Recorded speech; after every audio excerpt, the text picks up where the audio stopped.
चलिए आज हम लोग जानेंगे मिक्सर मशीन। देखिए हमारे पास एक है और इस मिक्सर मशीन में प्रॉब्लम ये है, देखिए हम दिखाते हैं आपको सीधे कि यहाँ पे हमने पावर में लगाया इसको और इसको ऑन कर रहे हैं। तो ये जो स्विच है इसको जब हम ऑन कर रहे हैं तो ये देखिए पहला खटका घुमाने पे ये मिक्सर मशीन नहीं चल रही है। इसको हम एक खटका और घुमाते हैं, दूसरा खटका घुमाते हैं तो भी देखिए ये नहीं चल रही है। तीसरा खटका हम घुमाते हैं तो ये मिक्सर मशीन चालू हो जा रही है। लेकिन अगर ऐसी कभी हमारे मिक्सर मशीन में प्रॉब्लम आए, जैसे पहले खटके पे ना चले दूसरे पे ही चलने लगे या किसी खटके पे ना चले, तो हम इसको कैसे चेक कर सकते हैं, इसकी रिपेयरिंग कैसे कर सकते हैं, इसको जीरो लेवल से चेक कैसे कर सकते हैं कि इसमें क्या खराबी है। तो देखिए इस मशीन में यही प्रॉब्लम है कि तीसरे खटके केवल चल रहा है, यानी कि लो और मीडियम स्पीड नहीं दे रहा है, सिर्फ हाई स्पीड में चल रहा है, सिर्फ तेज स्पीड में चल रहा है। तो इसी को हमें चेक करना है कि ये सही है कि नहीं। देखिए इसकी जो मेन लीड है यहां पर ये कुछ इस प्रकार से, हमने यहां पे देखिए प्लग नहीं लगाया हुआ है, तो इसी प्रकार से इसलिए हमने तार को बांध दिया ताकि ये बड़ा दिखाई ना दे और आपको समझ में आए। तो देखिए इस प्रकार से यहां पर इसका ये पॉइंटर हो गया और ये तीसरे स्पीड में चल रहा है। चलिए हम इसको चेक करते हैं। सबसे पहले देखिए मिक्सर मशीन को बिना खोले, इसको हम ओपन नहीं करेंगे, इसका कोई स्क्रू नहीं खोलेंगे और बिना खोले भी हम इसको चेक कर सकते हैं कि ये प्रॉब्लम स्विच के यहां से है या फिर इस वायर में से पावर वहां तक पहुंच रही है कि नहीं पहुंच रही है, वो सब यहीं से हम चेक कर लेंगे। तो चलिए चेक करके आपको दिखाते हैं। देखिए अभी हम इसको चेक करेंगे जब इस मशीन को, तो ये हमारा सबसे पहले मल्टीमीटर है। मल्टीमीटर को ऑन करेंगे हम अपने कंटिन्यूटी पॉइंट पर। लेकिन अगर हमारे पास मल्टीमीटर नहीं भी है तो हम इसको सीरीज से भी चेक कर सकते हैं, सही बताएगा। इसको सबसे पहले ऑन करना है कंटिन्यूटी पे। कंटिन्यूटी पे ऑन करने का मतलब है सबसे नीचे के एक पॉइंट पहले यहां पे ऑन करना है। और ये जो मल्टीमीटर का दोनों तार है, इन दोनों तारों को अगर हम आपस में ऐसे टच कराते हैं तो बीप की आवाज आती है इससे, और ये कुछ नंबर भी दिखाता है। वैसे नंबर रेजिस्टेंस 0 है इसलिए बहुत कम दिखाता है। तो यहां पे बीप की आवाज आती है तो समझिए सही जगह पे ऑन है, क्योंकि ये पूरे मल्टीमीटर में केवल एक ही जगह से आवाज आती है बीप की। तो इससे अगर हमें चेक करना है सबसे पहले बिना हम इसको खोले हुए, तो इसको हम चेक कैसे करेंगे। देखिए ये इसका मेन लीड है और सबसे पहले ये स्विच से हम इसको ऑफ किए हुए हैं, मतलब बंद किए हैं। तो हमें क्या करना है, इसके लीड पे एक तार को मल्टीमीटर को रखेंगे या एक पे क्या दोनों पे रखेंगे, इसके दोनों पॉइंट पे रखेंगे। देखिए इस प्रकार से एक पे हमने यहां रखा और इसको दूसरे को दूसरे पर रख दिया, दोनों पे हमने इसको लगा दिया। मल्टीमीटर यहां है सामने, ठीक है। इसको हम लगा करके चलिए यहां पे रख देते हैं, इसको थोड़ा सा जोड़ करके, क्योंकि यहां पे प्लग है नहीं तो आराम से जुड़ भी जाएगा या कोई दिक्कत नहीं होगी। तो देखिए इसके दोनों पॉइंटों पे हमने मल्टीमीटर के दोनों तारों को रख दिया और इसको अब रख देते हैं। देखिए अब हम यहां से क्या करेंगे, जो हमारी रोटरी स्विच है यहां से इसको हम घुमाएंगे, ऑन करेंगे। मतलब देखिए ये ऑफ के पोजीशन पे है और कोई भी कंटिन्यूटी नहीं बता रहा है। इसी प्रकार से अगर सीरीज होता तो सीरीज के दोनों तारों को भी हम रखते। तो यहां पर हम देखिए स्विच को चलिए पहली बार घुमाते हैं। देखिए एक खटका हमने घुमाया, क्या हुआ, ये मल्टीमीटर में कोई भी रीडिंग नहीं आ रही, कोई भी कंटिन्यूटी नहीं बता रहा है। चलिए अब हम इसको दूसरी बार घुमाते हैं और देखते हैं। देखिए अभी भी कोई भी कंटिन्यूटी नहीं बता रहा है। तो अगर हमारे पास लाइट नहीं है तो भी हम चेक कर सकते हैं। इसको हम तीसरी बार घुमाते हैं। देखिए जैसे ही तीसरी बार घुमाए कुछ यहां पे रीडिंग बता रहा है, यानी देखिए ये 43-44 के आसपास बता रहा है, मतलब ये सही है, मतलब कि ये तीसरी स्पीड में चलेगा, पहली और दूसरी में नहीं चलेगा। ये हमें बाहर से ही समझ में आ जा रहा है। तो वही चीज अगर लाइट नहीं है तो हम मल्टीमीटर से भी चेक कर सकते हैं। यहां ये खराबी जो है ये स्विच के यहां से है, या तो स्विच खराब होगी या तो फिर स्विच के नीचे जो तार लगा होता है, जो थिम्बल पे लगा होता है, वो निकल गया होगा। तो इसको हम कैसे रिपेयर कर सकते हैं बिल्कुल बेसिक जीरो से, तो चलिए उसको हम सीखते हैं। तो देखिए ये इसके आगे तो और खटका नहीं है, ये रेजिस्टेंस बता रहा है, इसको हम बंद कर देते हैं और अब हम इसको ओपन करेंगे। इसकी स्विच को निकालेंगे और स्विच के अंदर से वायर को देखेंगे सबसे पहले कि इसके अंदर वायर लगा है कि नहीं लगा है। अगर वायर लगा है तो स्विच को चेक कर लिया हमने, मान लीजिए स्विच खराब है तो स्विच को हम इसको बदल देंगे। तो सबसे पहले इसको ओपन करने का तरीका क्या है, देखिए सबसे पहले इस मिक्सर मशीन जो हमारी है इसको हम उल्टा कर देंगे, ऐसे पलट देंगे और देखेंगे कि सभी के अंदर ये जो नीचे जो रबड़ लगा है ना, इस रबड़ को हम बोलते हैं ग्रोमेट रबड़। तो ये जो रबड़ है सबसे पहले इसको हमें निकालना है। तो इसके लिए देखेंगे सब में ये स्क्रू का पॉइंट लगा हुआ है ना, ये स्क्रू, तो आसानी से इसको हम किसी भी पेचकस के माध्यम से, टेस्टर के माध्यम से इसको हम खोल देंगे। तो यहां से देखिए हम इसको खोलेंगे और इसी के अंदर, इसी के नीचे एक मेन स्क्रू भी लगा होगा जिसकी वजह से ये पूरी तरह से बंद है। तो सबसे पहले हम इसको बढ़िया से खोल लेते हैं। और अगर हमारे पास स्क्रू ड्राइवर नहीं भी होता है, कभी कभी ये रबड़ जो है ना हल्का बंद होता है, तो ये आसानी से खुल जाता है। ये देखिए यहां पर हमने इसको खोल दिया और इसी के अंदर जहां से ये ग्रोमेट रबड़ हमने निकाला उसी के अंदर एक और स्क्रू बंद होता है। देखिए इसी के अंदर जब हम इसको असेंबल किए थे तभी हम आपको दिखाए थे कि ये कैसे कार्य करता है, कहां पे लगा होता है। तो इसी के नीचे देखिए एक और स्क्रू लगा होता है, इसको भी हमने ढीला कर दिया।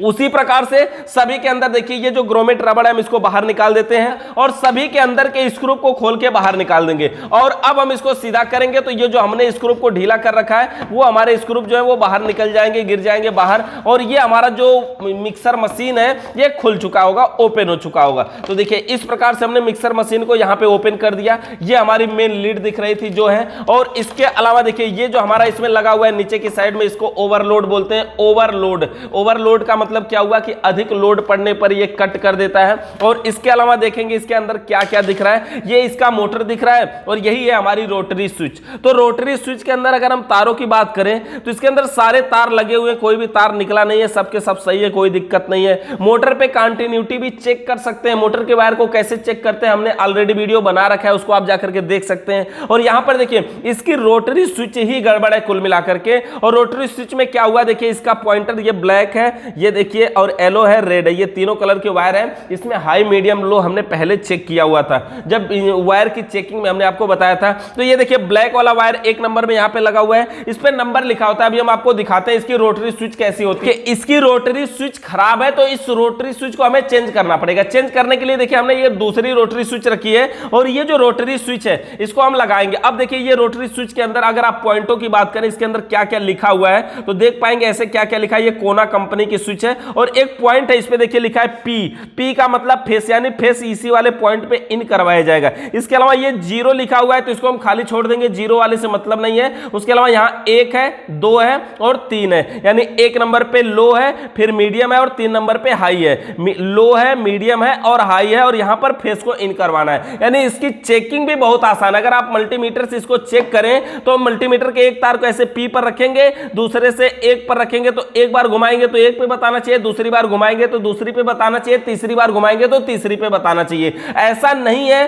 कि नहीं यहां पे 1 पे थोड़ी ज्यादा बताना चाहिए या 2 पे थोड़ा कम बताना चाहिए, 3 पे सबसे कम बताना चाहिए रेजिस्टेंस के हिसाब से, ऐसा नहीं है। ये बस कंटिन्यूटी देगा ना। ये हाई मीडियम लो चलना तो मोटर का काम होता है। तो चलिए हम इसको लगा देते हैं। इस स्विच को देखिए बिल्कुल बेसिक सा, यानी आसान तरीके से जहां से ये तार निकला है, तीनों तार ये लगा हुआ है ना, देखिए जैसे ब्लैक वाला 1 नंबर से निकाले तो हम इसको 1 नंबर में लगा सकते हैं आसानी से, कोई भी दिक्कत नहीं है। येलो वाला यहां 2 नंबर से निकल रहा है तो हम सीधे 2 नंबर में लगा देते हैं। और ये जो रेड वाला है ये 3 नंबर से निकल रहा है तो हम इसको 3 नंबर में लगा देते हैं। और इसके अलावा ये जो हमारा देखिए ये एक ग्रीन कलर का वायर है, ये ग्रीन कलर का मतलब हमने इसको मेन लीड बना रखा है इसलिए ये ग्रीन है। वैसे ग्रीन कलर का जो वायर होते हैं वो बॉडी अर्थ के काम में लिए जाते हैं। यहां पर देखिए इसको हम लगा देते हैं फेस वाले वायर में, यानी ये फेस मेन सप्लाई है। अब हो गया, इसका कनेक्शन तो हो गया। अब बात रही इस स्विच को हमें निकाल करके हटा देना है। हटाने के लिए कुछ नहीं करना होगा। ये देखिए ये जो इसका पॉइंटर है जिसको हम घुमा रहे थे ना, इसको हम प्लायर वगैरह से खींच लेंगे, चाहे हाथ से ही खींच लेंगे, ऐसे खींचेंगे ये बाहर निकल जाएगा। यहां पर देखिए इसको हमने बाहर निकाला। अब इसके अंदर यहां पे एक नट लगा होता है, ये नट देख सकते हैं ना, ये वाला जो नट लगा होता है, इसी नट को हमें खोल करके बाहर निकालना होगा। इस नट को हम देखिए आसानी से ऐसे निकाल सकते हैं, इसमें कोई बड़ी बात नहीं है। बस आसानी से जैसे इसको खोलेंगे उसी तरह से हम अगले वाले को लगा करके दूसरी वाली स्विच को टाइट कर देंगे। तो देखिए हमने यहां पे इस नट को खोल दिया और ये स्विच को हमने बाहर निकाल लिया। ये स्विच अब हटा देते हैं हम और लगा देते हैं अपनी ये दूसरी नई वाली स्विच। कनेक्शन हमने इसमें पहले से ही कर दिया है और बस अब इसको हम लगा देते हैं। देखिए इसके अंदर ये 2 छोटे से ऐसे पॉइंटर बने होते हैं ना, इसके अंदर देखिए नट पहले से लगा होता है। इस नट को निकाल करके हम यहां पे इसको पहले से लगा देते हैं बढ़िया से।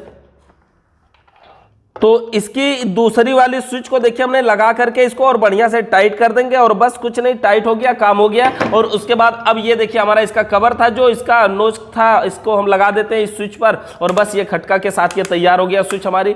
तो देखिए इस प्रकार से स्विच को टाइट कर देंगे और टाइट करने के बाद इसके कवर को देखिए, ये जो इसमें पॉइंटर बना है ना, यहाँ पे ये कटा हुआ बना हुआ है, तो तार जो हमारा मेन लीड का है यहीं से निकलने के लिए बना होता है और इसी पे अब हम इसको लगा देते हैं यहाँ पर। चलिए ठीक है, इसको हम लगा देने के बाद हम बिना अभी स्क्रू को इसको टाइट नहीं करते हैं और टाइट करने से पहले हम एक बार इसको चला करके दिखा देते हैं। तो देखिए हमने इसको यहाँ पे लगा दिया और ये इस तरह से अब हमारा ये बोर्ड है, इसमें हम पावर देते हैं, स्विच को बंद कर लेते हैं और इसको लगाते हैं, बोर्ड में लगाते हैं, पावर देते हैं और देखिए अभी ये चालू है तो इसको हम पहले बंद कर लेते हैं और यहां स्विच से भी इसको रोटरी से भी हम बंद कर देते हैं। तो इसको हम सबसे पहले यहां पे लगा लेते हैं। लगाने के बाद देखिए यहां से ये ऑफ है, अभी स्विच के पास से ऑफ है मतलब बंद है और हम यहां से स्विच को भी बंद किए। इससे पहले हम इसका एक कवर लगा लेते हैं, ये इसको हम जार बोलते हैं, इसमें जो हमारा सब कुछ काम करता है, तो इसको हम लगा लेते हैं। वैसे भी हम चला के देख सकते हैं, चलिए इसको हम लगा लेते हैं एक बार। और लगाने का तरीका ये है कि देखिए इसमें एक साइड में यहां कटा हुआ होता है, दूसरे में साइड में दूसरी जगह पे कटा होता है और ये कटे हुए पॉइंट से ही लगाते हैं और लगा करके से दबा के थोड़ा सा ऐसे घुमा देते हैं तो ये लग जाता है।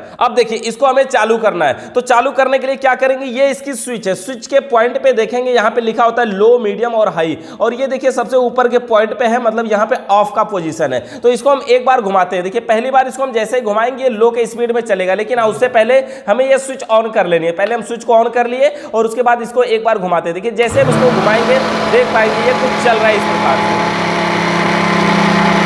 तो इस तरह से ये देखिए यहाँ पे चल रहा है और बड़ी तेजी से चल रहा है। इसको हम अगर और आगे घुमाएंगे तो ये दूसरी स्पीड में घुमाएंगे, देखिए और भी ज़्यादा स्पीड में चल रहा है। और तीसरी बार अगर इसको हम घुमाते हैं, तीसरी बार तो पूरा फुल स्पीड में, मतलब ये हाई स्पीड में चल रहा है। तो देख सकते हैं लो, मीडियम और हाई। तो इस प्रकार से इस प्रकार से देखेंगे हाई, मीडियम, लो के स्पीड पे हमारा ये मिक्सर मशीन चल रहा है और बढ़िया तरीके से काम करता है। इसके अंदर देखिए यही लोहे का बना होता है ना, यही काफी तेजी से घूमता है, तो जो किसी भी चीज को रिपेयर मतलब काट देता है, छोटे छोटे टुकड़ों में बांट देता है। तो इस प्रकार से हमारी मिक्सर मशीन काम करती है। इसका ये मतलब हुआ कि ये जो स्विच थी ना इसकी, यही खराब थी। ये 6 एम्पियर की स्विच होती है, 15 से 20 रुपए में मार्केट में मिल जाती है। तो इस प्रकार से आप जिस प्रकार से हम इसको ओपन किए थे, इसका ग्रोमेट रबड़ और ये जो इसके अंदर के स्क्रूप लगे हुए थे, ये स्क्रूप, तो सबको लगा करके बढ़िया से इसको फिट कर देंगे। इस प्रकार से हम मिक्सर मशीन को आसानी से बना सकते हैं। मिक्सर मशीन से रिलेटेड अगर आपका किसी भी प्रकार का सवाल या सुझाव हो तो नीचे कमेंट करके बताइए। चैनल पे अगर नए आए हैं तो सब्सक्राइब करके बेल आइकन को प्रेस कर लीजिए। वीडियो देखने के लिए बहुत बहुत धन्यवाद।